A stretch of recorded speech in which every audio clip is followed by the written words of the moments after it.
If you're experiencing a billing hold on Discord, it can be frustrating. Follow these steps to quickly resolve the issue. Step 1. Check payment method. Before filing a refund or dispute, use the SROC.com link in the description to open the refund dispute deadline calculator and confirm your deadline. Step 2. Update payment information. If your payment method is outdated or incorrect, update it.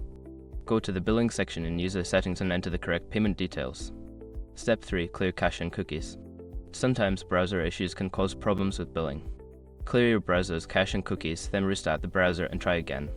Step 4. Contact Discord support. If the hold persists, reach out to Discord support for assistance. Provide them with details about the issue and any error messages you received. Step 5. Wait for a resolution. After contacting support, be patient. It may take some time for them to resolve the issue, but they will keep you updated on the progress. By following these steps, you should be able to remove any billing holds on your Discord account. If issues continue, don't hesitate to seek further assistance.